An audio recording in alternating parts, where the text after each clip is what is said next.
안녕하십니까. 최상천의 사람나라.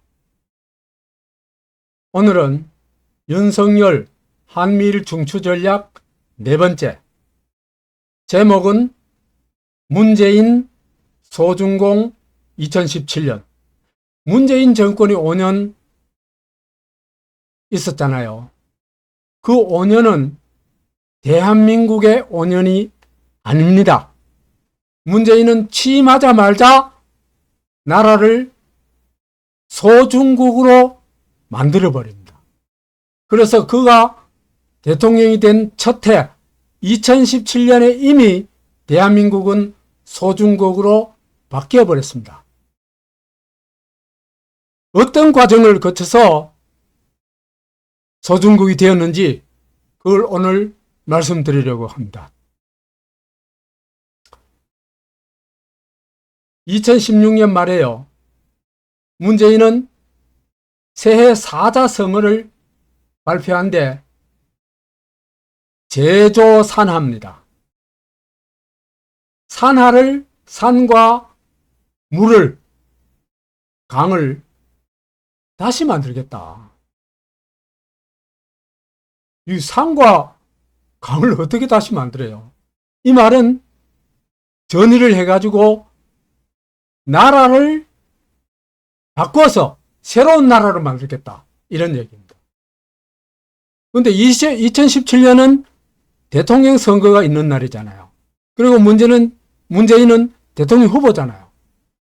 3월달에 대통령 선거가 있는데, 그러면 이 제조산하를 사자성으로 발표한 뜻은 뭐겠습니까? 문재인은 자기가 대통령이 되면은 나라를 완전히 바꿔서 새로운 나라로 만들겠다. 이런 뜻입니다. 그러면은 문재인이 말하는 새로운 나라는 어떤 나라일까? 이렇게 얘기할 수 있겠죠. 첫째는 지금의 현재 나라는 문재인이 유지하고 싶은 나라가 아니다. 바꿔야 되는 나라다. 그 대한민국을 바꾸겠다는 겁니다. 그 다음에 어떻게 바꾸겠냐? 그건 아직 모르죠. 그리고 어떤 나라로 바꾸겠냐? 그게 이 말 속에 숨어 있습니다. 그래서 문재인이 어떻게 나라를 바꿔가는지 살펴보도록 하겠습니다.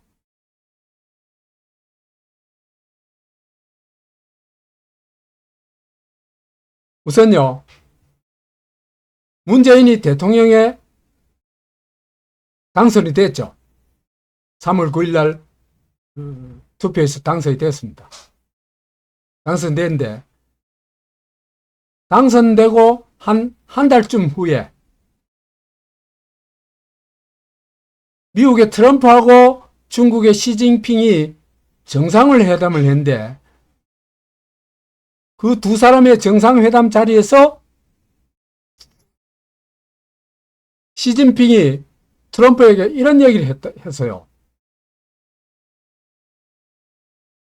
역사적으로 한국은 중국의 일부였다. 사실이 그랬다. 이걸 트럼프가 그 후에 이 정상회담이 끝나고 얼마 안 있어가지고 얘기해버린 겁니다.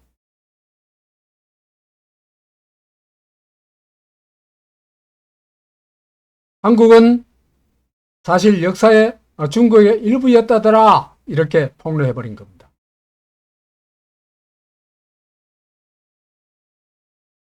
근데 이건요, 시진핑이 왜 저런 말을 했는지 그건 좀 더 이따 따지기로 하고, 명백한 역사 왜곡입니다. 한반도 전체가 중국의 일부였던 적은 한 번도 없습니다. 일본의 일부였던 일본의 편입됐던 적은 있죠. 그건 역사적 사실이죠.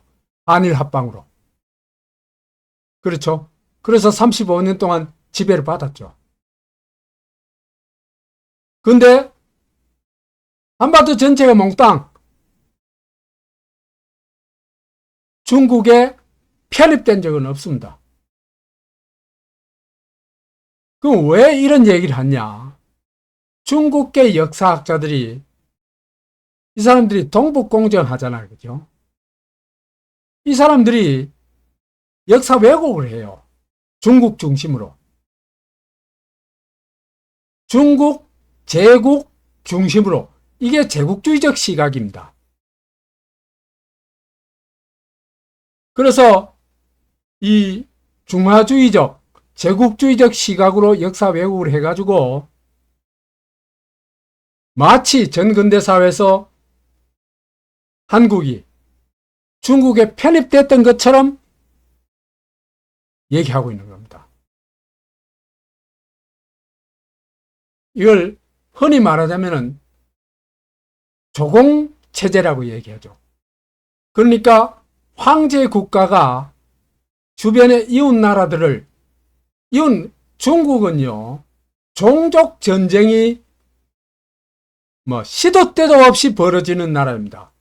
그렇기 때문에 중국은 주변 국가들이 언제든지 침범해 올 수 있기 때문에 주변 국가들과의 좋은 관계를 반드시 유지해야 됩니다.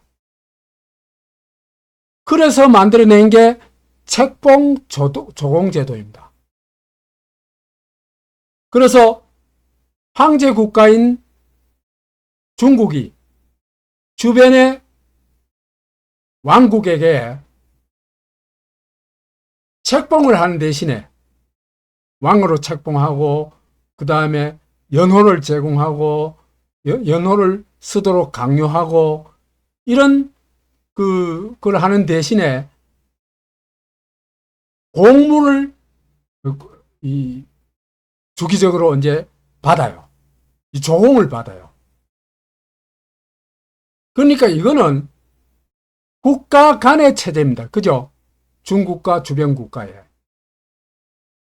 근데 이걸 뭐로 역사학자들이 바꿔버리냐면 종번체제라고 그래가지고 일국 내에 한 국가 내에서 상하관계로 바꿔버립니다. 종이라는 것은 황제를 말하고 번이라는 것은 황제가 지명한 제후를 말합니다. 이건 전혀 다른 겁니다. 조공체제라는 것은 국가와 상하관계이긴 하지만 국가와 국가의 관계이고 종번체제라는 일국 내의 주권자와 명을 받드는 사람, 제후의 관계입니다. 이 전혀 다른데 그 조공체제를 종번체제로 이 중국의 엉터리 역사학자들이 이 중화주의적 역사학자들이 그걸 바꿔치기 하고 그걸 또 역사 굴기를 하면서 특히 조선에 대해서 이 동북 공정을 해가지고 고구려도 이제 이 중국 역사에 편입시키고 이런 말하자면 엄청난 그 역사 왜곡을 계속하고 있는 겁니다.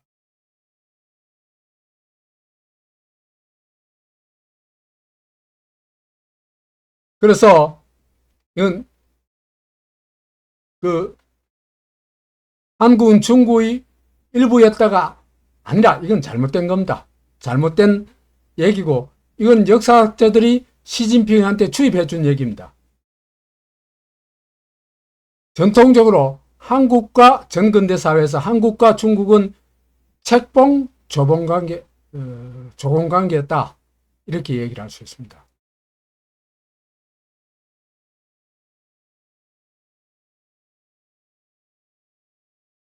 예를 들면 그럼 왜 독립문을 만들었냐? 중국으로부터 독립을 했기 때문에 독립문을 만드는 거 아니냐? 그건요. 독립을 한 게 사실은 아닙니다. 이 독립을 했다는 것은 무국가에서 국가로 독립했다는 거죠. 그죠? 건국을 한 걸 말합니다. 그런데 그거는 대한민국은 일본에 편입됐다가 1945년에 해방돼 있지만은 1948년에 건국을 했죠. 이거는 건국이 맞습니다. 그런데요, 조선은 중국의 속국이었죠. 아까 얘기했듯이 속국이라는 것은 책봉 조공 관계이지 국가는 맞는 겁니다. 다만 중국의 종주권을 인정할 뿐이죠. 그런 나라에서 속국에서 완전한 독립국으로 됐다. 그걸 기념하는 문이 독립문이다. 이런 얘기를 할 수 있습니다. 그래서 영어문이 독립문으로 바뀐 거죠. 시진핑 말의 의도는 뭐냐? 트럼프 앞에서 역사를 꺼내가지고 중국과 한국은 사실은 과거에 한 나라였다. 그렇기 때문에 지금 중국이 한국의 문제에 개입하는 것은, 개입하고 어떤 요구를 하는 것은 당연한 권리다. 이걸 얘기하는 겁니다. 그런 속내를 드러낸 거예요. 그건 다른 말로 하면은 한국을 다시 속국화하고 싶다. 이런 의지를 공개적으로 피력한 겁니다. 그런데 미국과 정상회담에서 왜 이런 얘기를 꺼냈냐? 문재인이 대통령이 당선됐죠? 이건요, 문재인 들으라고 하는 얘기입니다. 문재인이 제조 산하를 하겠다고 그랬죠. 여하튼 한국을 새로운 나라를 만들겠다. 지금 현재의 그때 당시에 나라는 어떤 나라입니까? 한미 동맹에 기반하고 있는 자유민주주의 국가 대한민국이죠. 이걸 문재인은 어떻게 바꾸겠다는 얘기입니다. 그러면 시진핑은 이 말을 받아가지고 무슨 얘기냐? 맞아. 문재인 너 정말 똑똑해. 옛날처럼 중국 속국이 되는 게 딱 좋아. 그 얘기를 지금 공개적으로 하고 있는 겁니다. 그래서요, 이걸 가장 빨리 눈치챈 게 누구냐? 한겨레 신문입니다. 그래서 제가 언론들을 쭉 찾아보니까요, 한겨레 신문이 이 문제에 대해서 가장 정확하게 짚고 있어요. 역시 빨갱이들은 빨갱이의 심리를, 빨갱이의 언어를 너무나 정확하게 집어내고 있어요.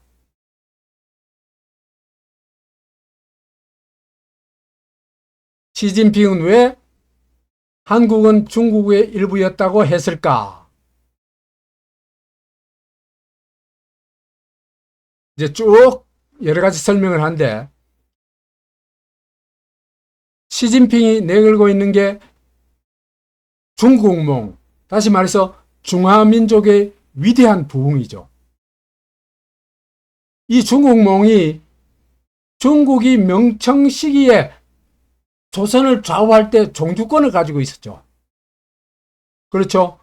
있었는데 서구와 일본 제국주의 때문에 이 종주권을 잃어버렸다. 그래서 일본에 편입돼 버렸다. 그리고 미국이 남쪽을 해방시켜줘 가지고 지금의 대한민국이 되어버렸다. 그래서 잃어버린 한국, 잃어버린 조선을 되찾아야 되겠다. 그 종주권을 다시 찾겠다. 이 뜻이 시진핑의 이 말에 숨어 있다고 본 겁니다. 그걸 한겨레가 정확하게 집어내는 겁니다.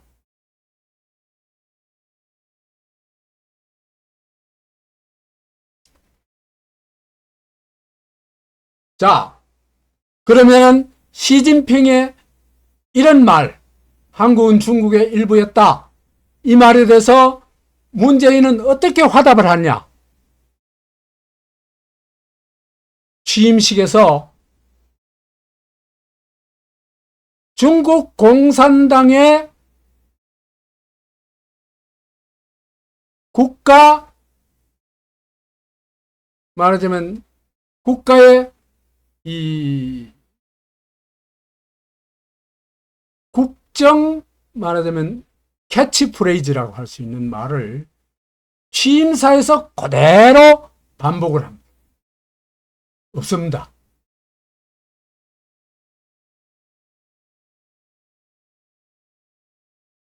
그래서 취임식에서 아예 나는 새끼 준공입니다. 준공을 그대로 본받겠습니다는 걸 대내외에 선언을 합니다. 어떻게 선언하냐?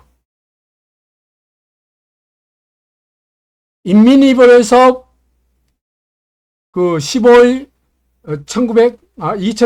4월에 발표한 시진핑 주석의 말을 그대로 인용해가지고 국정 슬로건으로 제시를 합니다. 그게 뭐냐?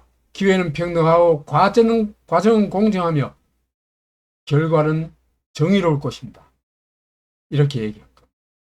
이 시진핑 말 그대로예요. 그래서요, 2017년 1월에 제가 문재인 대통령 되면은 문재인 임기 5년 이내에 대한민국은 반드시 망한다고 아예 엄청난 경고를 했어요. 형식적으로는 망하지 않았지만 실질적으로는 나는 망했다고 생각을 해요.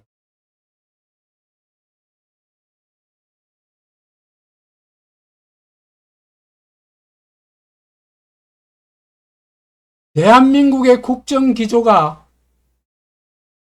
중국제라는 게 확인되는 순간입니다. 이 말이요, 굉장히 멋지게 들리죠. 기회는 평등하고 과정은 공정하며 결과는 정의로울 것입니다.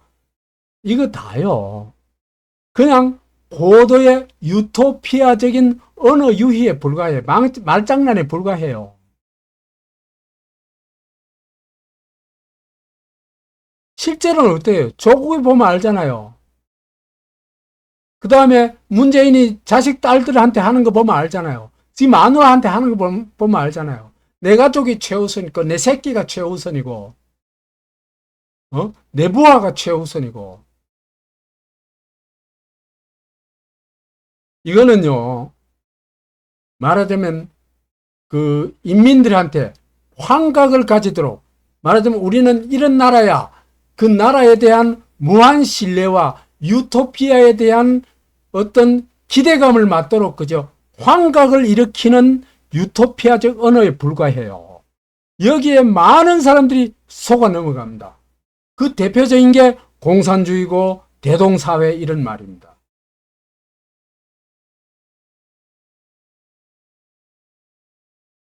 그래서 대통령이 되자마자 곧바로 중국에 엄청난 조공을 갖다 바칩니다. 탈원전 선언을 하죠. 취임한 지 한 달 남짓 후입니다. 2017년 6월 19일이니까.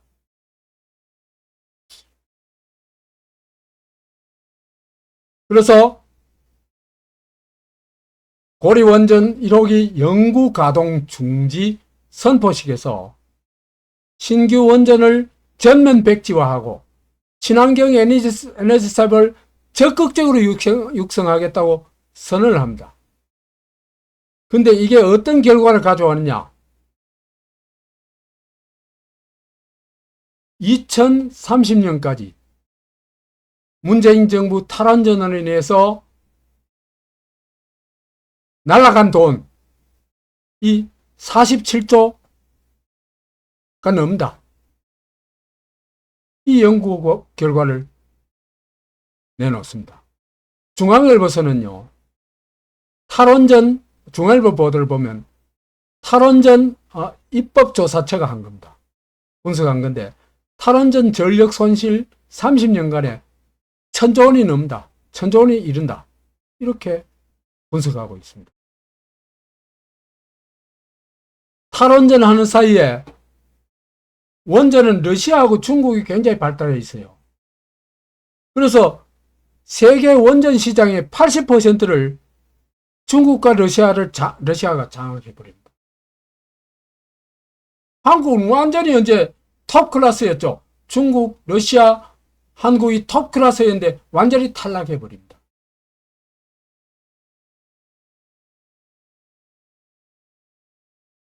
그래서 중국 정부가 탈원전을 하면, 한국 문정부가 탈원전을 하면서 중국에 우리나라 원전 기술도 넘겼다는 의혹까지 받고 있습니다. 그리고는 원전을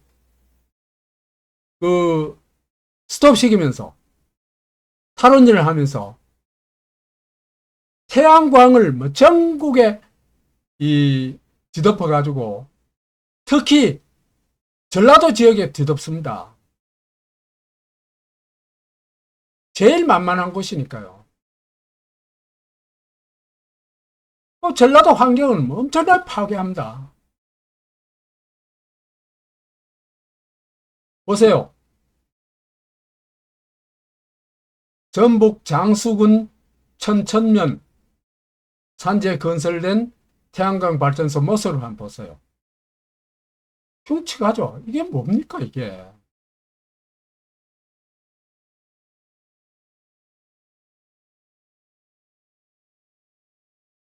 그리고 그 열흘 후에 미국을 방문해가지고 백악관 방명록에다가 이런 글을 쓰고 사인을 합니다. 한미동맹 평화와 변형을 위한 위대한 여정 2017년 6월 29일 대한미국 대통령 문재인.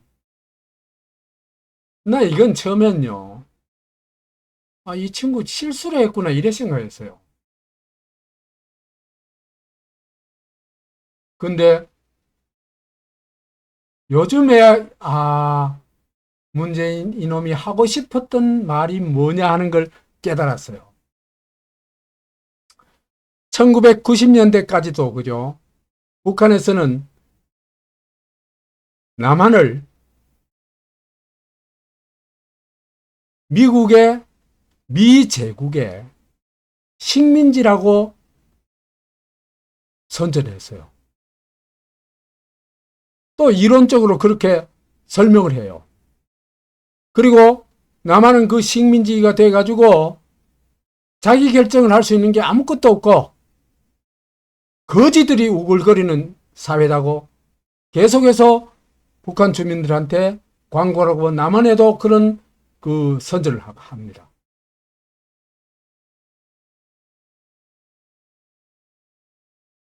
남조선은 미제 식민지란 얘기죠. 그래서 문재인이 말이죠. 대한민국이라 안 쓰고 대한미국이라고 쓴 거는 이거는 의도적으로 그런 거다. 아마도 임종석이가 비서실장 임종석 있잖아요. 그죠? 임종석이가 컨트롤한 게 아닌가 하는 생각이 들어요. 나 지금 미국 총통 노릇하고 있는 거야. 나 이런 나라 싫어. 그 얘기를 하고 있는 겁니다. 이게 반미 주사파의 시각입니다. 그래서요, 이거는 누가 그랬냐 하면요, 성주에 사드 반대 시위를 하면서 여중생들이 그 모자에도 그래 써가지고 나오고 피켓을 들고 나오는데 어떤 피켓을 들고 나옵니까? 여기가 대한미국입니까? 이래가지고 써가지고 나왔어요. 그러니까 중학생 수준의 인식, 뭡니까? 그 종족의식, 반미의식을 들고 지금 미국을 방문해가지고 백악관 방명록에다가 시위를 하고 있는 겁니다.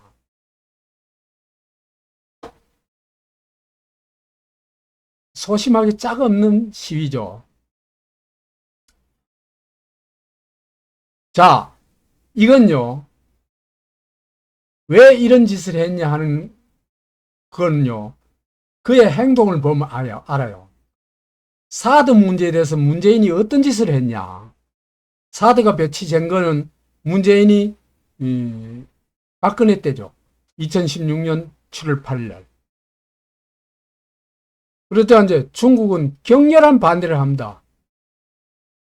그렇죠, 그죠? 한국의 사드가 그 1000km 이상 레이더가 커버가 되기 때문에 북경까지 환히 들여다볼 수 있다.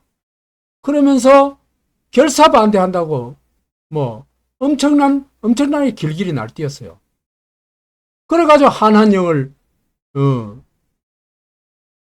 내렸죠. 근데요, 중국은요, 한반도 전체를 커버할 수 있는 레이더나 미사일들을 엄청나게 배치해 놓고 있었던 거예요. 한국은 그거에 대해서 끽소리도 안 했어요. 근데 사드 배치한다니까 이렇게 길길이 뛰고 있는 거예요. 말도 안 되는 소리입니다. 이것이 강력하게 항의를 해야 돼요. 우리의 주권 문제라고.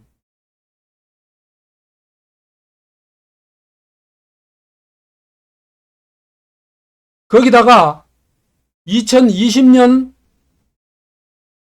5월 달에 보도를 볼 것 같으면은 이때는 사드 문제에 대해 가지고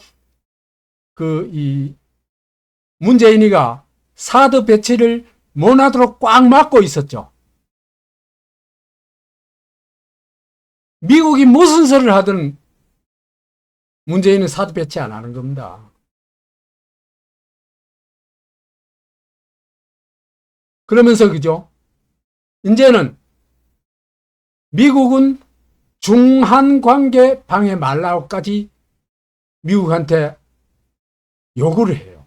그건 무슨 얘기냐면은 문재인이가 내 말 들어가지고 우리 말 들어가지고 사드 배치 안 하고 있잖냐. 근데 왜 미국 너가 나서가지고 사드 배치 하라는 안 하느니 그러냐. 내정 간섭하냐.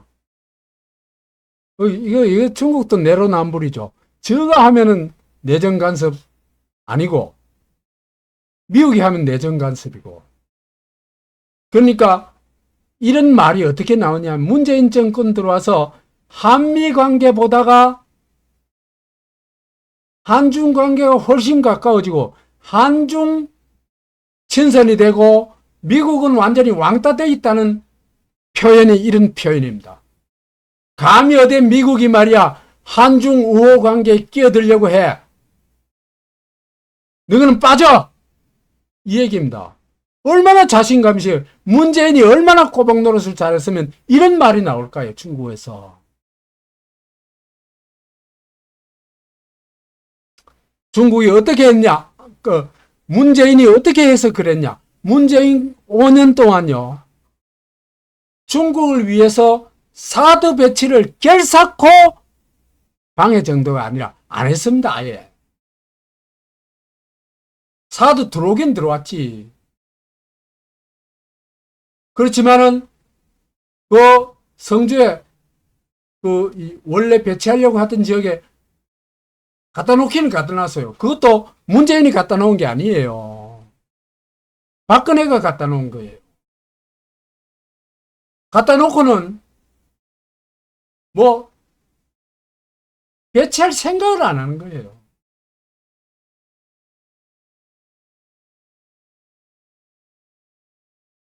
그 환경 영향 평가를 한다고 이제 이 핑계를 대면서 이 환경 영향 평가를 5년 동안 안 한 거예요. 그냥 객인 거예요. 성주에서 시위하기 때문에 못 한다. 뭐 어떻다. 오히려 있잖아요. 그죠? 이 사드 문제 때문에 남한이 들끓도록 만든 거예요. 그 여건을 문재인이가 만들어준 거예요. 그래, 우리는 사드 문제 가지고 계속 붙잡고 있을 테니까 전 국민이 일어나가지고 반미운동을 전개하라. 이게 문재인의 요구예요.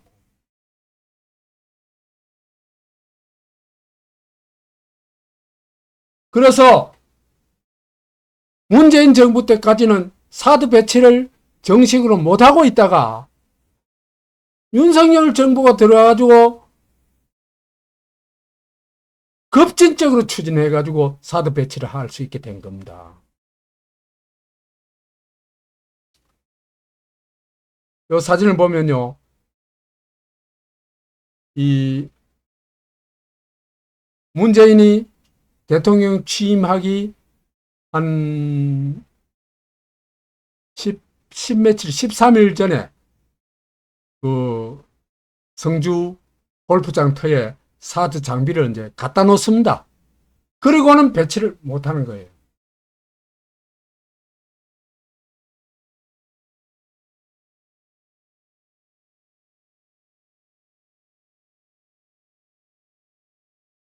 그래서 나중에 와서 보니까 문재인이가 중국 방문할 때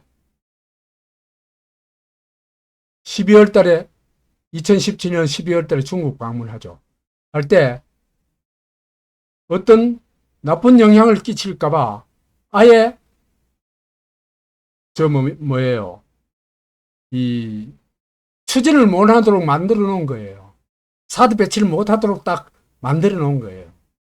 그 문건이 나왔어요.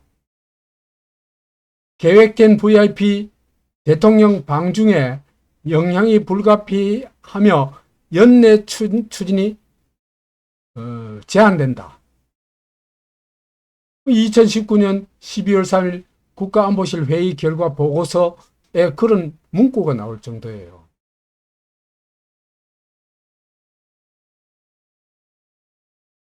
그리고는 이 사드를 이렇게 계속해서 쟁점을 시키는 거예요. 문재인이 의도가 어딘지 알겠죠? 그렇죠? 계속해서 반미운동을 일어나도록 만드는 겁니다. 그리고 민주당 국회의원들 이재명을 필두로 해가지고 사드 괴담을 유포하죠. 임산부가 아기를 못 낳는다 말이지. 그 다음에 그 몸에 그 전자파에 몸이 튀긴다 말이지. 반경 몇 킬로 이내는 영향이 있다 말이죠. 엄청난 공포를 심어준 겁니다. 그리고 성주 가가지고 격려를 하고 같이 사드 반대 운동에 앞장서고 뿐만 아니라 전국적으로 사드 반대 운동, 반미 운동이 일어나는 걸 그냥 뻔하게 지켜보고 있는 겁니다. 조장한 거죠. 반미 운동을 조장한 게 문재인입니다. 그걸 똑바로 알아야 돼요. 누구를 위해서? 중국을 위해서.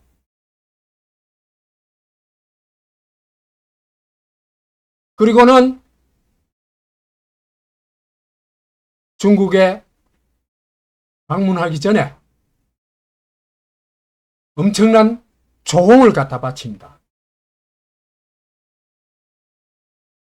사드 관련 3불 1한 약속을 중국에 하는 겁니다. 문서로 했는지 뭐로 했는지 그건 지금 알 도리가 없습니다. 그러니까 3불 1하는 것은 한국은 미국의 미사일 방어 체제에 가입하지 않는다. 한미 동맹이 있어도 거기는 가입 안 한다. 그 다음에 사드 추가 배치 안 한다. 한미일 군사동맹도 안 한다. 이걸 왜 중국에 약속을 합니까? 이 미친놈이.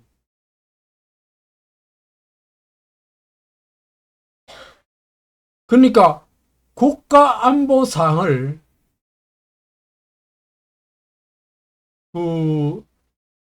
중국 입맛에 맞게 요리를 해가지고 중국에 갖다 바친 겁니다. 왜? 요에 황구 15 논설에 실린 걸 2017년 10월 31일 황구 15 논설에 실린 말을 보면은 그게 왜 그랬는지 딱 드러나오죠. 3불 1한의 실천으로 문재인 중국 방문이 더 따뜻해졌다. 중국의 환대를 받기 위해서 이 짓을 한 겁니다. 이란이라는 것은 이미 배치된 사드 포대도 사실 배치된 게 아니에요. 운용 안 한다는 겁니다.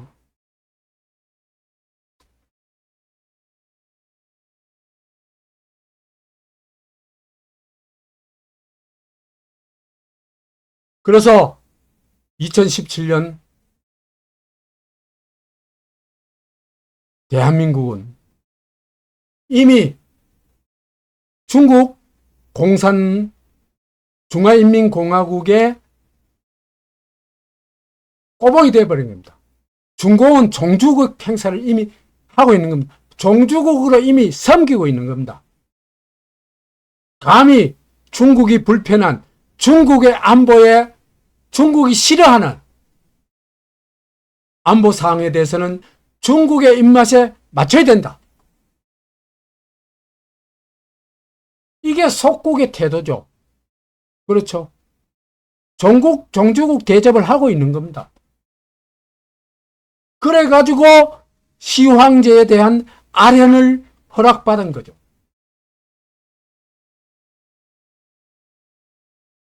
그래서 중국에 가서는 어떻게 했냐? 상국에 가가지고 시황제한테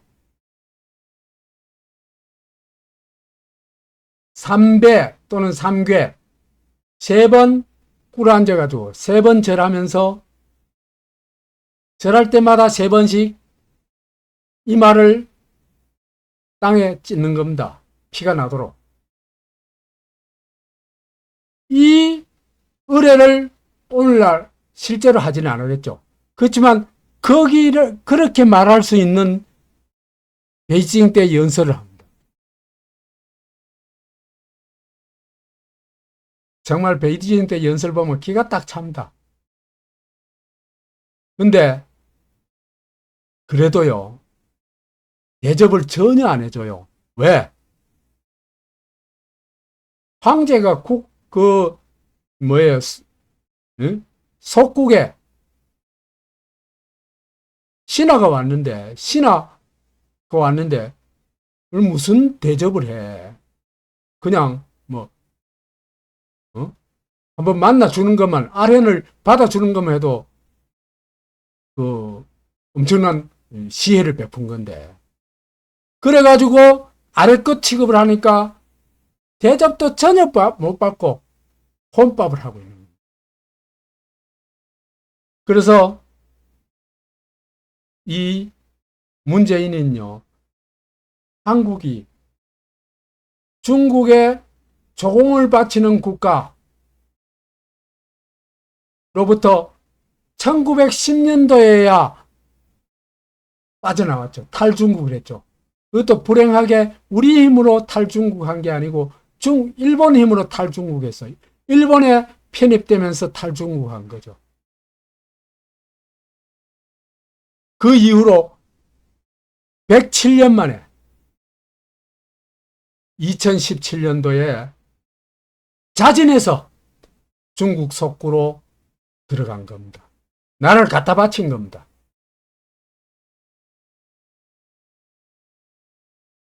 문재인은 이완용급이 아닙니다. 이완용은요, 그때 누가 도장 찍어도 찍을 수밖에 없는 시대였어요. 우리는요, 중국한테 갖다 바칠 필요가 없을 만큼 당당한 대한민국인데 자진해서 국민의 반대도 무릅쓰고 미국의 반대도 무릅쓰고 갖다 바친 겁니다. 이완용급이 아니에요. 이완용보다 100배 나쁜 놈입니다.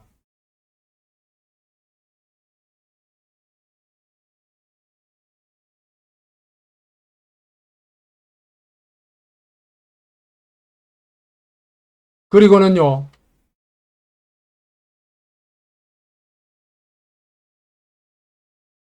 자기 신복인 노영민이라는 사람을 중국 대사로 보내는데 이 노영민이 방명록에다가 아까 문재인은 미국 가서 방명록에다가 대한미국 대통령이라 썼다 그랬죠. 그렇죠? 미국 나는 이 대한민국 미국 얕은 미국 엿먹이는 소리입니다. 근데 노영민은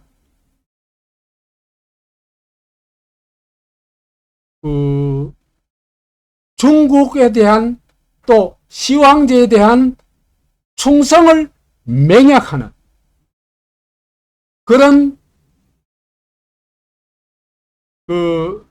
사자성어를 방명록에다가 씁니다. 그게 뭐냐? 만절필동입니다. 만절필동이란 글을 써가지고 중국에 대한 충성을 공개적으로 맹세하는 겁니다.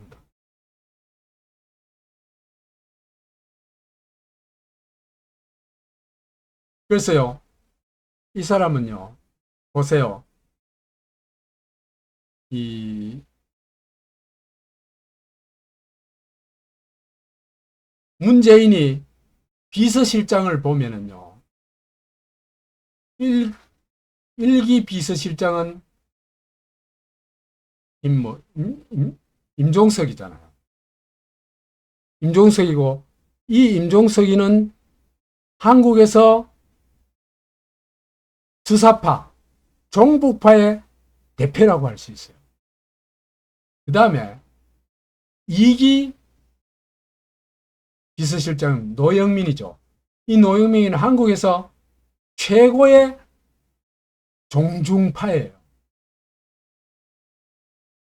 그러니까 종북, 종중 이 문재인 정권의 국정 기조였다 이렇게 얘기할 수 있습니다. 그랬기 때문에 노영민이 중국 대사로 나가면서 방명록에 쓴 글이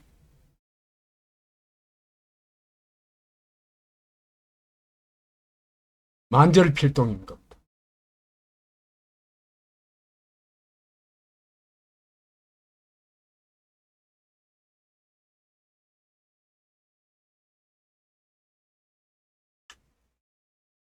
그래서 이제 나중에 문희상이 이 미국 방문해가지고 펠로시 이 하원 의장을 방문했을 때도 만절필동이란 글귀를 족자를 선물한대. 이것도 골 때리는 얘기입니다. 아니, 중국 황제에게 우리는 충성한다는 족자를 말이에요. 미국의 펠로시한테 갖다 준다는 게 말이 되는 얘기예요. 이것도 미국 엿먹이는 겁니다. 우리는 중국께 충성해. 미국 너하고 사실은 안 맞아. 우리는 반미야, 사실은. 이 얘기를 하고 있는 겁니다. 아니, 그러고 한국의 국회의장이 미국의 하원의장한테 선물을 주는데 왜 중국 글씨로 된 선물을 줬냐 이거예요. 미친놈이. 한글이 없어요. 우리 자랑스러운 한글은 아예 없어요. 그 내용은 중국에 충성한다는 거고. 도대체 이 나라 종북 종중 세력들은 내 구조가 어떤 구조인지 내 정말 의심스러울 정도예요.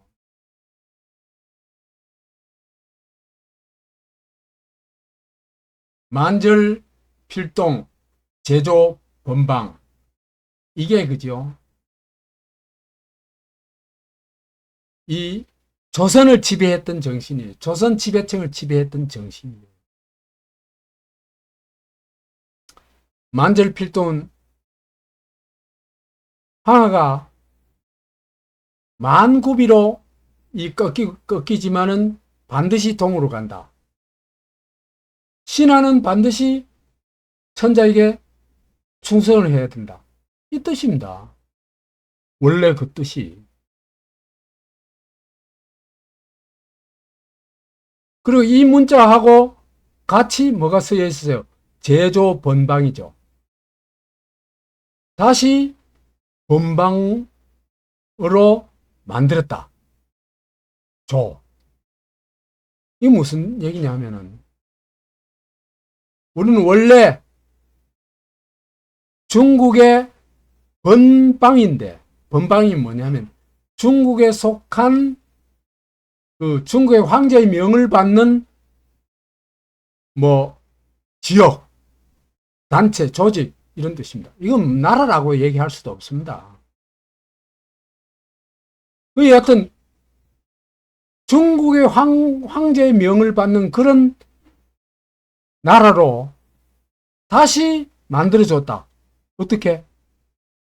일본의 임진왜란 침략을 물리치고 그걸 만들어줬다는 겁니다. 그 은혜를 못 잊어가지고 이래 바위에다가 새겨놓은 겁니다.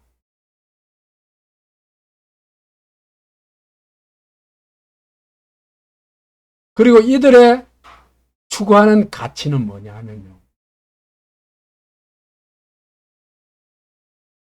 이들은요, 실제로는요,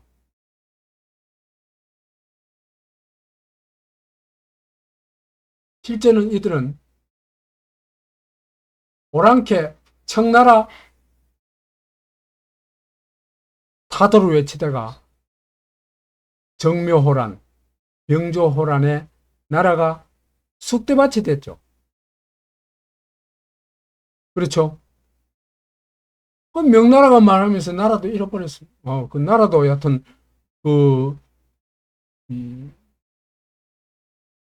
동생의 나라, 그 다음에 부자의 나라, 자식의 나라가 되어버렸어요.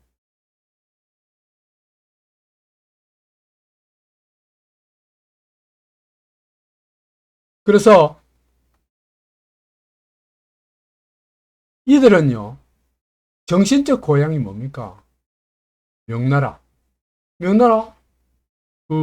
이 정리학적 종법 질서가 지배하는 체제를 말합니다. 명나라라는 건. 그 종법 질서라는 건 뭡니까? 황제를 꼭대기로 해가지고 이 황제, 제후, 대부, 사, 농공상, 그다음 맨 밑바닥이 뭡니까? 노가 되죠. 이런 철저한 피라미드 신분제 시스템입니다. 그 시스템을 절대적으로 지키려고 하는 사람들이 바로 이 사람들입니다. 골 때리는 수구 꼴통들이죠. 이 사람들이 지키려고 하는 가치의 정점에 누가 있습니까? 황제가 있는 거죠. 그래서 만전필동은 그런 가치를 지키고 그걸 상징하는 황제에 대한 절대적 충성을 얘기하고 있는 겁니다. 그러니까 새로운 변화, 청나라와 같은 새로운 변화, 그런 건 도저히 이해할 수도 없고 받아들일 수도 없는 거죠. 그래서 이들의 꿈은 뭐냐? 숭명배청, 명나라를 숭배하고 청나라를 배격해가지고 다시 중국의 제후국으로 돌아가는 겁니다. 그리고 제조번방이라는 것은 명나라가 조선을 다시 중국의 제후국으로 만들어줬다, 이런 뜻입니다. 그래서 숭명배청을 통해 가지고 소중하러 가자, 다시 제후국으로 가자, 이래 가지고 독립국가를 아예 포기하고 중국의 제후국으로 가는 걸 이상으로 삼는 이런 무리들입니다. 이런 무리들이 내세운 꼴통성리학의 성지가 조종함이고, 여기에 적혀있는 이들의 캐치프레이즈가 만절필동 제조번방입니다. 번방이 제후국으로 다시 돌아가자, 이 얘기입니다. 이걸 그대로 본받은 게 누굽니까? 문재인 집단입니다.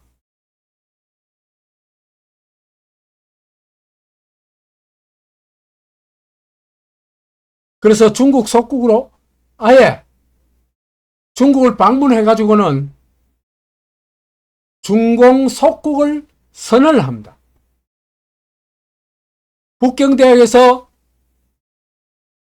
12월 15일 날 강연을 하는데, 그 강연 내용이 참 중공 속국 선언문입니다. 이건요, 시간이 좀 걸리더라도 읽어봐야 돼요. 얼마나 기가 찬지. 인간과 자연의 자유로운 공생을 추구하는, 이 말부터 대단하죠. 시주석이 이런 자연과 인간의 공생을 추구하는 이렇게 거대한 그 인류적 아젠다를 풀어가는 존재라는 얘기입니다. 엄청난 존재죠. 시진핑이. 독재자가 아닙니다. 인류적 과제를 푸는 사람이에요. 시주석의 말에서는 중국 인민을 위해 생활 환경을 바꾸겠다는 것뿐만 아니라 인류가 나아갈 길에 중국이 앞장서겠다는 의지가 느껴진다. 그래서 호혜상생과 개방 전략 속에서 인류 운명 공동체 구축을 견지하겠다는 시주석 말이 정말 훌륭한 말씀입니다. 박수! 이렇게 놀고 있는 겁니다. 그러면서 중국은 단지 중국이 아니라 주변국과 어울려 있을 때 그 존재가 빛나는 국가입니다. 높은 봉우리가, 중국은 높은 봉우리인데 주변에 많은 산봉우리가 어울리면서 더 높아지는 것과 같습니다. 그런 면에서 중국몽의 꿈이 아니라 아시아 모두, 나아가서는 전인류와 함께 꾸는 꿈이 되길 바랍니다. 중국몽이 아시아의 꿈뿐만 아니라 인류몽이라는 얘기입니다. 참 가당찮죠. 대단하죠. 중국몽이 인류몽이래요. 그러면서 인류에게는 여전히 풀지 못한 두 가지 숙제가 있습니다. 그 첫째는 항구적 평화이고 둘째는 인류 전체의 공영입니다. 이 숙제를 누가 풀 수 있냐? 중국 정신을 통해서만 풀 수 있다. 한국도 작은 나라이지만은, 소국이지만은 책임 있는 중견국가로서 그 중국몽, 인류몽에 함께 하겠다.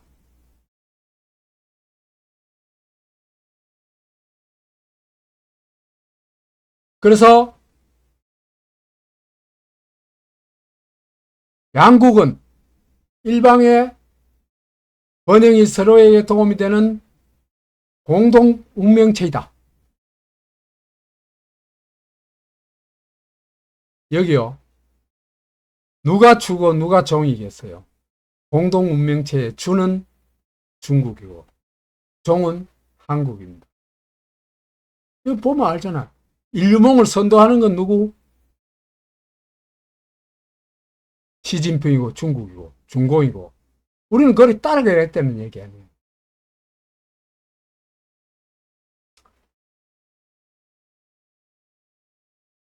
하여튼 주종관계인 하지만은 운명 공동체다. 이 얘기는 무슨 얘기입니까? 한미관계, 한미동맹 그거 별거 아니야. 한미동맹 하나도 중요 안 해. 그건 버려도 괜찮아. 한중관계는 하나가 죽으면 우리도 따라 죽는데 운명 공동체라는 건데 죽고 사는 걸 같이 하고 흥망을 같이 한다는 건데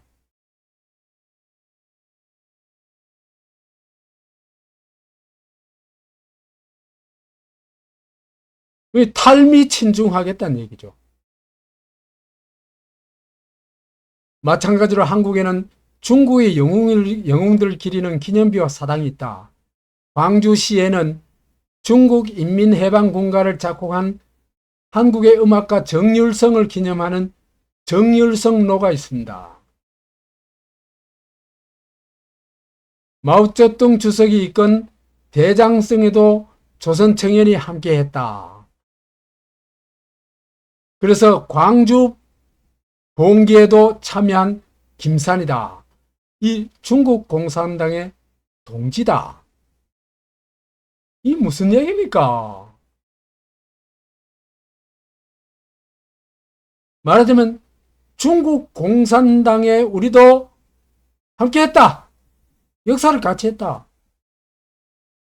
그럼 주도는 누가 하는 겁니까? 당연히 중국 공산당이 하는 거고 우리는 그거 좀 몇 사람 끼었다. 우리는 따라갔다. 그 중국몽이 인류몽이고 그걸 우리가 따라가겠다 하는 얘기가 똑같잖아요.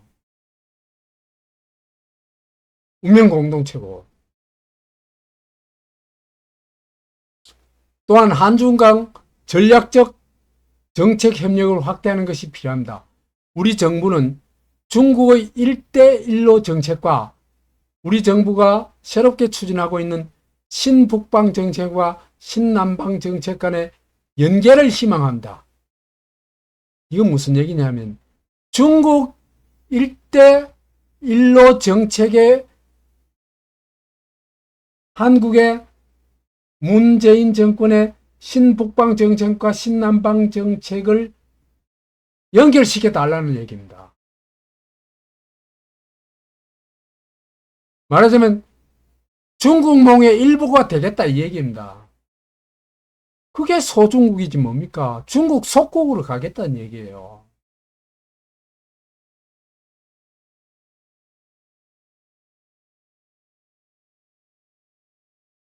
자, 그런데 이렇게 나라를 통째로 갖다 바치겠다고 이제 아예 선언을 하죠. 그런데 어떤 대접을 받느냐? 10기 중 8기를 혼밥을 했대요. 베이징 공항 연접부터 경라전 차관급을 내보냈고 국빈 정상 앞에서 취재 기자가 집단 폭행 당하기까지 했다. 얼마나 개무시했으면은. 그러니까 너는 내 똘마이니까 객소리도 하지 말고 가만히 있어 이 얘기입니다. 똘마이 실험하는 겁니다. 똘마이 대접을 딱 보여주는 겁니다. 그런데도 이 인간은 새해가 됐다고 중공 인민에게 새해 인사를 갖다 올립니다. 이게 무슨 짓인지 알죠? 한 중국 전문가는 CCTV가 외국 정상의 새해 인사를 담는 의도가 중국 국민들에게 중화주의, 즉 중국이 예전처럼 황제국으로서 주변의 신화국으로부터 문안 인사를 받는 모습을 연출하기 위한 거다. 거기에 기꺼이 CCTV에 나와가지고 인사를 올린 겁니다. 맞습니다. 황제님께 인사 문안 올립니다. 이러고 있는 겁니다.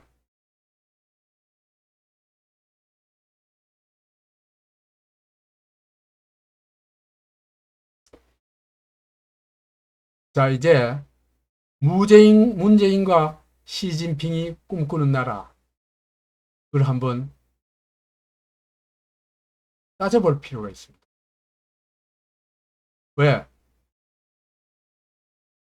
이 문재인이 제조 산화하겠다고 그랬죠. 나라를 다시 만들겠다. 제조하는, 완전 다시 바꾸겠다는 뜻이니까 나라를 통째로 바꾸겠다. 그러면 대한민국 자유민주주의 국가를 어떻게 바꾸겠다는 거냐? 이걸 살펴보자면 지금까지 문재인과 시진핑이 비슷했죠. 그죠? 그걸 좀 더 추적해보면 답이 나올 겁니다. 문재인과 시진핑이 꿈꾸는 나라. 우선 문재인을 봅시다. 2017년 1월 대통령 후보로 출마했을 때 SBS에 나와가지고 이제 얘기를 합니다. 1월 11일입니다. 문재인 전 대표는 꿈꾸는 미래 대한민국의 모습에 대해서 두 가지를 얘기합니다. 어떤 나라를 꿈꾸는 대한민국이냐, 대단한 자기가 추구하는 대한민국이냐. 첫째는 사람이 먼저인 나라. 이건 뭡니까? 주사파의 나라입니다. 주사파의 나라. 둘째는 기회는 평등하고 과정은 공정하고 결과는 정의로운 나라. 이거는 중국이 얘기하는 대동사회로 가겠다는 얘기입니다. 그건 딱 보면 나와요. 왜? 이 말 자체가 중국 대동사회의 언어들이기 때문에. 아까도 얘기했다시피 유토피아 언어입니다. 이 둘 다 유토피아 언어입니다. 내용은 아무것도 없습니다. 도달할 수 없는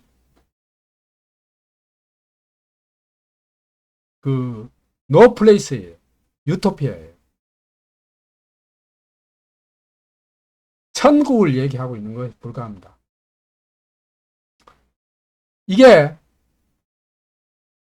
보니까 시진핑이 했던 얘기 그대로예요. 2013년도에 시진핑의 꿈이 뭐냐 하면은 시진핑이 요게 한겨레 신문 기사일 겁니다. 시진핑이 중국인의 꿈은 공평, 정의, 평등을 실현하는 거다. 딱 나와요. 2013년도 시진핑의 얘기예요. 하나만 딱 다르죠. 공평이 공정하고 다르죠. 근데요, 2015년도에 가면 이게 똑같아집니다. 2015년 4월에 중국 기관지 인민일보에 이렇게 나와 있어요. 우리의 공정은 기회의 평등, 과정의 공정, 결과의 정의를 실현하는 것이다. 문재인 말 그대로죠. 누가 먼저 썼을까? 그건 몰라도 괜찮습니다. 누가 먼저 썼던 둘이 추구하는 세계가 똑같은 얘기입니다. 문재인과 시진핑 중국 공산당이 꿈이 똑같다. 꿈꾸는 나라가 똑같다. 이 얘기입니다.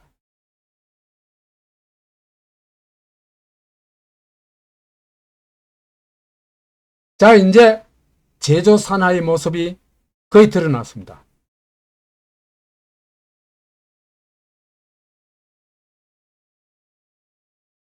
답부터 얘기하자면 대한민국을 중국 속국으로 만들겠다, 이 얘기입니다. 아까 제조 번방 얘기할 때 얘기했다시피 조선의 제조 번방을 꿈꾸는, 말하자면 다시 중국의 제국이 되는 걸 꿈꾸는 이 사람들의 핵심 추진하는 게 뭐냐 하면은 숭명배청을 통해 가지고 명나라를 숭배하고 청나라를 배격하는 운동을 통해 가지고 소중화, 작은 중화, 중국의 제후국이 되겠다, 이 얘기인데 이건 실제로 불가능한 얘기였죠. 왜? 명나라는 이미 망해버렸으니까. 그냥 정신승리한 겁니다. 근데 문재인은 다르죠. 중공이 딱 살아있죠. 그 문재인의 제조산하는 뭐냐? 숭중배미, 중국을 숭배하고 미국을 배격하자 해가지고 이 나라를 평등과 공정과 정의가 살아있는 대동사회를 추구하는 그런 소중공으로 만들자. 이게 문재인이 말하는 제조산하의 뜻이다 하는 게 지금까지 설명으로 거의 다 밝혀졌죠. 소중화에서 소중공으로 바뀌었을 뿐입니다. 이건 똑같은 중화라고 얘기할 수 있습니다. 중화주의라고 얘기할 수 있습니다. 숭중배미는 어떻게 했냐? 북한 체제를 숭배할 수는 없잖아요. 아무리 북한이 좋아도. 그게 씨알이나 먹히겠어요. 3대 세습한. 그러니까 김일성 독립운동 이런 것 가지고도 이제 씨알도 안 먹혀요.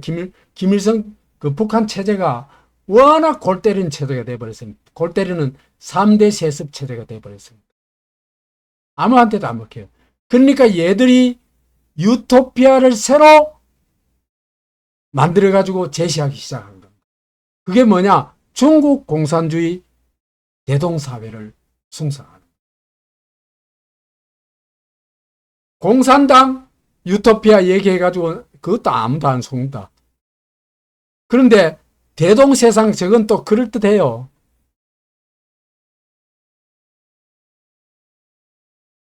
그 등소평이 제시한 온포사회에서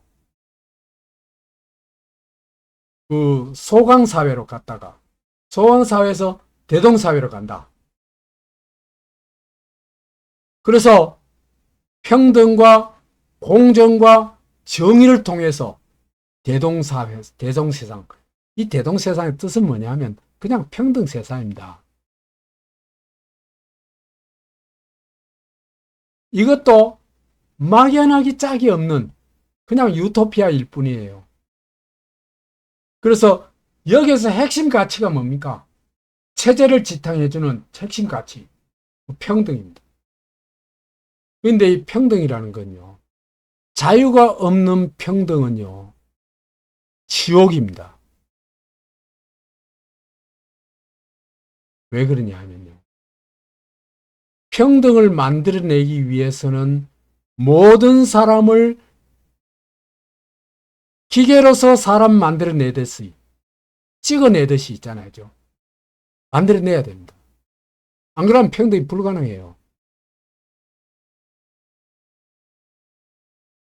그러니까 잘난 놈은 줄이고 못난 놈은 키우고 억지로 만드는 인간을 제조해야 되는 겁니다.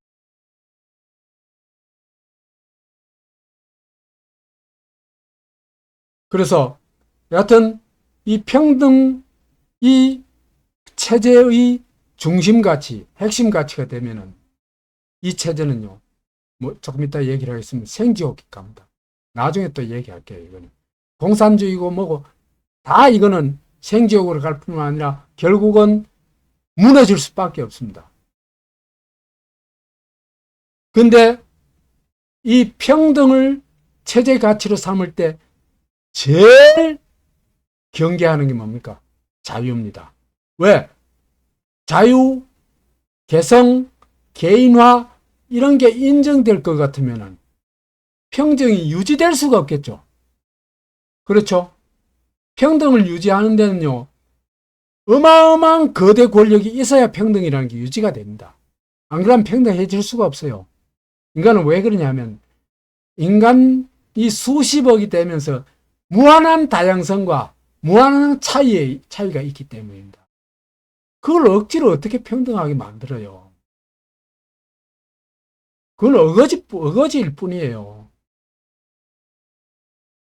그래서 자유화가 되면 자유의 바람이 불면 체제가 붕괴됩니다.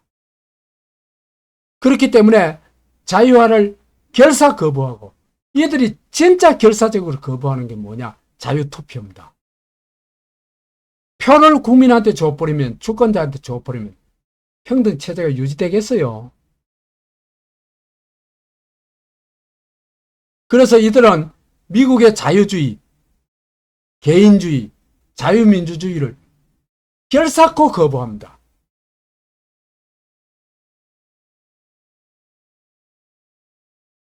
그리고 한국에서도 이 자유민주주의를 추방하기 위해 가지고 자유민주주의를 지켜주고 있는 한국의 내부 영향도 있지만 내가 볼 때는 한국인이 자유민주주의를 지킬 역량이 적어도 1년 전까지만 해도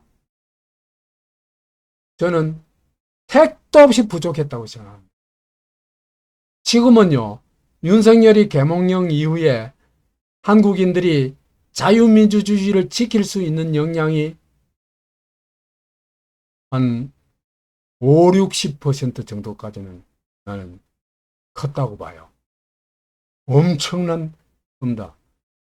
그 윤석열 이전에는 어떻게 문재인 때는 있잖아요. 그죠? 한국이 자유민주주의를 지킬 수 있는 역량이 20%도 안 됐어요. 주한미군 아니면요, 한국은 자유민주주의 절대로 못 지킵니다. 보세요. 반일운동 하는 거 보세요. 문재인이 나라를 중국에 갖다 바쳐도 거기에 대항 하나 못 하잖아요. 자유민주주의에 대한 각성이나 인식이나 뭐 지키겠다는 의지는 다음이고 그것도 너무나 부족해요. 그냥 자유민주주의를 향유할 뿐이라.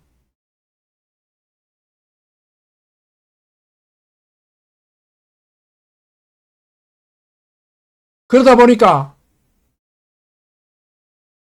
한국은요, 한일 관계만 삐뚤어져도 자유민주주의가 위협을 받습니다. 왜? 한미일 3국 협력체제가 균열이 생기면요, 한국의 자유민주주의를 지켜주는 세력이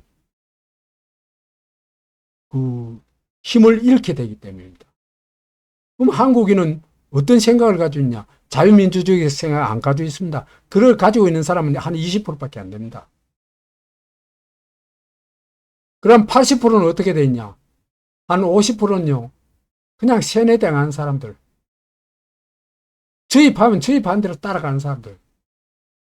한 30%는 종족주의적 사고방식을 가지고 있습니다. 우리 민족끼리, 우리 핏줄, 우리 조상, 우리끼리, 우들끼리. 그 전라도가 전형이죠. 거기서 못 벗어나요, 한국인들이.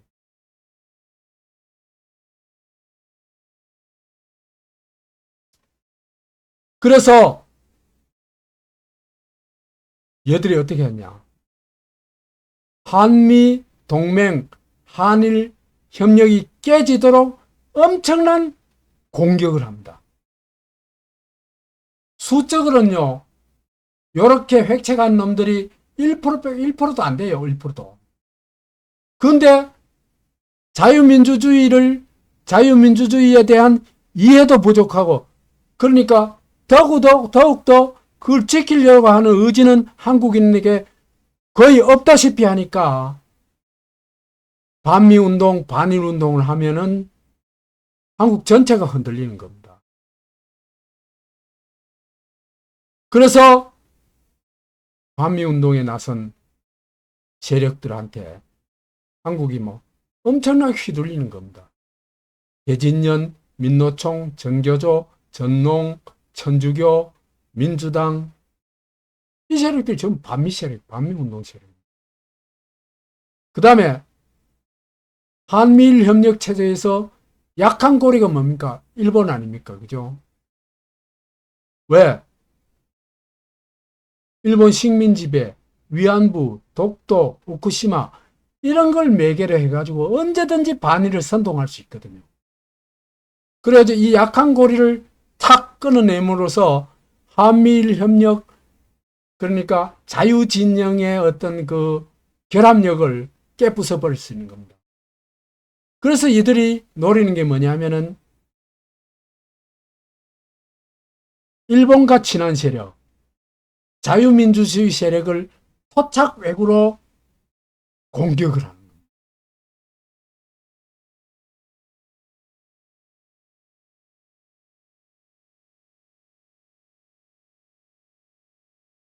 그래서 이들은 격렬하게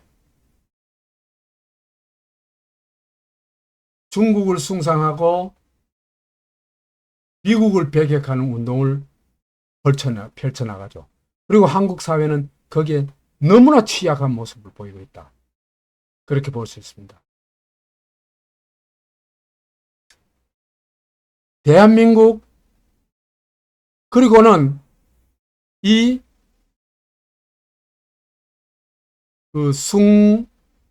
중, 반미를 통해 가지고 이들이 추구하는 것은 대한민국을 소중국으로 바꾸는 겁니다. 중국 속국으로 바꾸자. 그래서 이들은요, 첫 번째로 대한민국을 부정하고 거부합니다. 공공연하게 말해서 행동해서 보여주고 있어요. 몇 가지 예를 들면요.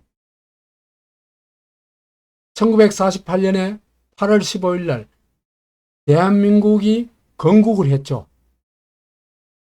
명백한 건국입니다. 3.1 운동 이후에 대한민국 임시정부가 그게 어떻게 건국이에요. 말도 안 되는 소리를 하고 있는 거지.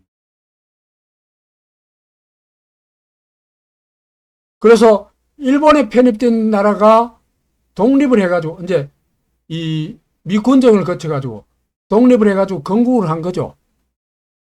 그렇죠. 근데 이 사실 자체를 부정해요. 건국을 부정해요. 그러니까 건국절도 당연히 부정하고. 근데요, 내가 볼 때 이승만이 앞장선 대한민국 건국은요, 한국사 최대의 사건이다. 2000년, 3000년의 왕국 시대에서 벗어나가지고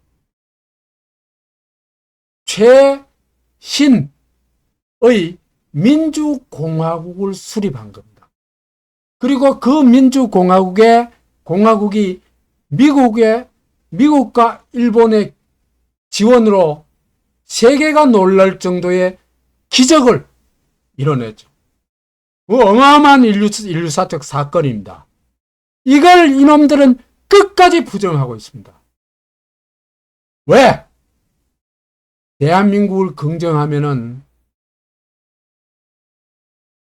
종북을 할 수도, 중국의 속국이 될 수도 없죠. 공산주의가 발을 붙일 틈도 없죠. 그리고 대한민국의 100년 대계는요, 누가 뭐래도 한미동맹입니다. 이승만은 한미동맹을 만들어낸 것만 해도 국부 자격이 충분해요. 그런데 오직 이승만한테 무지몽매한 독재자로 낙인을 찍어놨습니다. 그 다음에 경제 기적을 이룬 박정희와 전두환도 잔인한 독재자로 낙인을 찍었습니다. 반면에 대한민국을 부정하고 거부한 인물을 너무나 숭배하고 있어요. 대표적인 인물이 김구입니다. 김구는 대한민국을 거부한 사람, 대한민국 건국을 거부한 사람이에요. 북한하고 김일성하고 손잡고. 그런데 이런 인물을 독립운동, 대한민국을 상징하는 인물로 추앙을 합니다. 이건 순 엉터리입니다. 사기입니다. 그 다음에 김원봉은요, 북한에 가가지고 장관까지 한 사람이에요. 이 사람을 국군 창설의 뿌리라고 칭송을 해요. 문재인이가. 그 다음에 정률성, 중국 인민군가를 지은 정률성을, 이 사람 또 한국인 또 아니에요. 이 사람을 기리기 위해서 정율성 음악제를 하고 정율성 거리를 만들었어요. 미친 나라 아니에요. 그 다음에 대한민국을 부정하는 역사관이 아주 활개를 치고 있어요. 4.3 항쟁이 어떻게 4.3이 항쟁이에요? 4.3 반란이에요. 남노당이 대한민국의 건국을 부정하기 위해 가지고 일으킨 반란이에요. 그 과정에서 민간인 학살이 있었던 건 사실이에요. 그건 딴 문제예요. 그런데 이걸 무슨 거대한 어떤 그 정의를 실현하기 위한 항쟁인 것처럼 얘기하면 안 되죠. 그 다음에 광주 사태를 광주 민주화 운동이라고 하는데 이것도 전혀 사실이 아닙니다. 광주 민주화 운동 아니에요. 보세요. 무기고를 탈취했잖아요. 44곳의 무기고를, 그 무기고에서 무기를 빼앗았잖아요. 그 다음에 교도소를 습격했잖아요. 프랑스 혁명에서 제일 먼저 습격한 데가 어디입니까? 바스티유 감옥 아닙니까? 체제를 뒤엎을 때 맨 먼저 공격하는 곳이 감옥입니다. 그 다음에 국군과 총격전을 벌였잖아요. 그건 반군이에요. 그게 어떻게 광주 민주화 운동이 돼요? 민주화 운동이 돼요. 말이 아니지.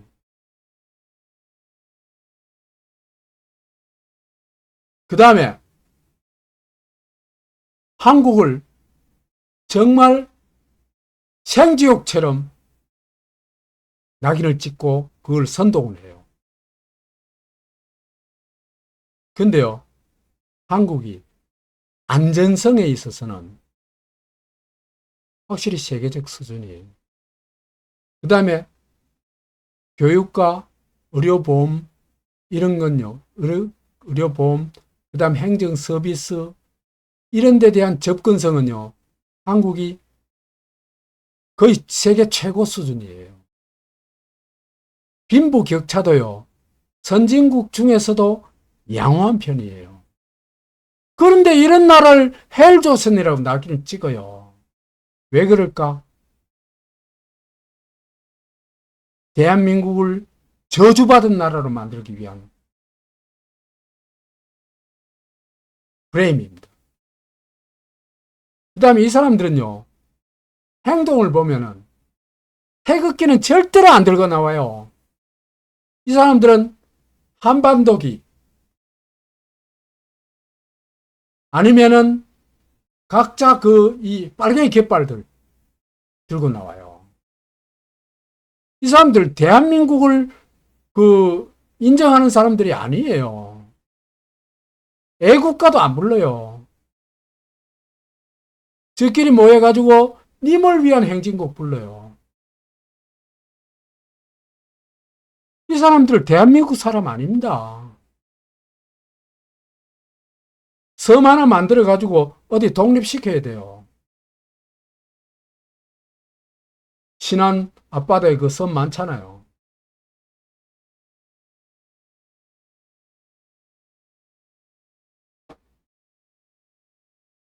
문재인 대선 슬로건도 보면은 종북과 종중이 범벅이 되어 있습니다. 2012년도 대선에선 사람이 먼저다. 그랬죠, 그죠? 근데 이건 노무현이 말하는 사람 사는 세상하고 거의 엇비슷한 얘기입니다. 내용은 아무것도 없습니다. 그냥 몽상입니다, 몽상. 사람이 사람처럼 대접받는 사회. 그 말 누가 못해. 아무 내용도 없는 건데. 이런데 한국 사람들 너무 약해. 이런 사기에 너무 잘 넘어가. 이게 주사파식의 유토피아 언어입니다. 환상적인 세계를 있잖아요. 그죠? 그냥 도달할 수 없는, 갈 수 없는 그 세계를 그냥 언어로서 읊조리면요. 사람들이 그게 뭐 대단한 게 있냐 해가지고 솔깃해가지고 그 세뇌가 되고 넘어가는 겁니다. 그때부터는 이 뭐예요. 그 주사파의 광신도가 되는 거예요.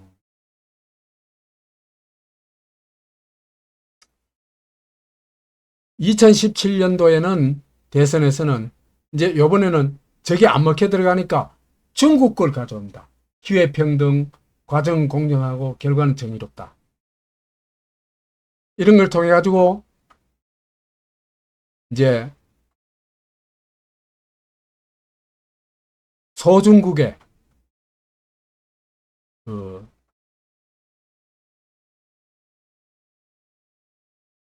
소중국의 선언을 명확하게 하게 됩니다.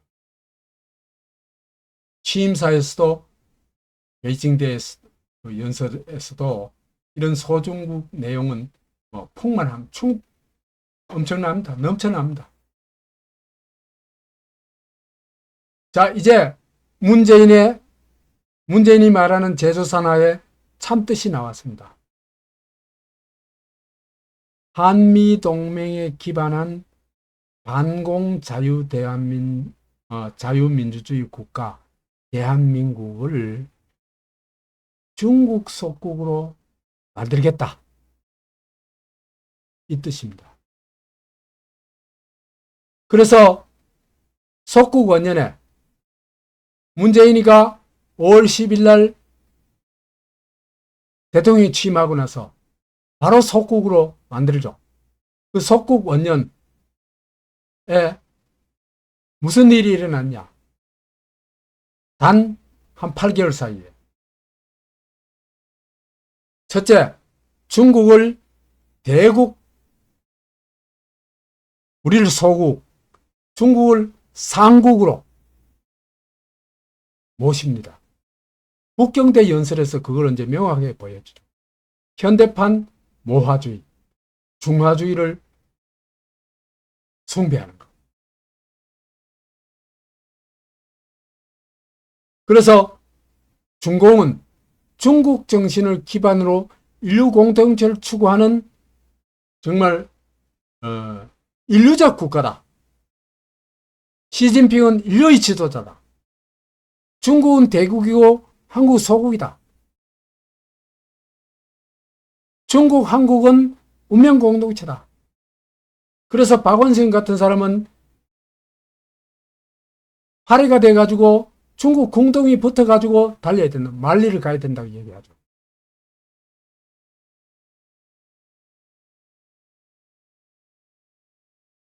그래서 한국은 중국, 몽 1대1로에 참여해야 된다. 참여하겠다. 이렇게 약속을 하죠. 그 다음에 숭중입니다. 숭중반미를 하고 중국에 대한, 중공에 대한 충성맹세를 합니다. 숭중반미의 대표적인 게 뭡니까? 사드 배치를 한사코 거부하고 이 거부하는 5년의 과정에 전국에서 반미 운동이 일어나도록 수수방관하죠. 사실은 조장했죠. 그 다음에 미국 가가지고 대한민국 대통령 이래가지고 이 어린애 같은 반미 시위를 했죠. 그 다음에 노영민이가 중국 대사를 가지고 만절필동 충서명세 황제폐하 만수무강하시옵소서 이렇게 한 겁니다. 그리고 엄청난 조공을 했죠. 탈원전, 원전 조공을 한 겁니다. 중공의 원전 패권을 위해서 완전히 원전 기술 주도권을 반대 진영, 그러니까 전체주의 진영에 넘겨버린 겁니다. 중국, 러시아에. 우리는 미래가 없는 거죠. 에너지가 없으면, 에너지가 취약하면요, 미래 선도국가는 절대로 안 됩니다. 그러니까 아예 중국의 꼬봉이 되기 위해 가지고 탈원전을 한 겁니다. 사드 산불이란 을 통해 가지고 국가 안보 조공을 했죠. 중공의 안전을 위해서 중공에게 누가 될 수 있는, 중공이 싫어하는 어떤 군사적 조치도 하면 안 되는 걸 우리는 깊이 새기고 실천하겠습니다. 그래가지고 산불이란을 딱 약조를 해가지고 중공이 갖다 바친 겁니다. 이건요, 주권국가로서 있을 수 없는 반국가 행위예요. 공산진영의 종주국이 중국이죠, 지금은. 이 나라의 중대한 국가 안보를 포기한 약속을 했다. 있을 수 없는 일이죠. 그 다음에 미국에 대한, 혈맹 미국에 대한 배신 행위다. 사드를 제공한 미국에 대해서 한마디 상의도 없었다. 문재인은 중공 황제 시진핑 아련을 위해서 국가와 동맹을 배신했다. 이렇게 말할 수 있습니다. 그래서 자기가 소중국을 위해서 얼마나 큰 일을 했는지를 시진핑한테 보여준 겁니다. 마치겠습니다.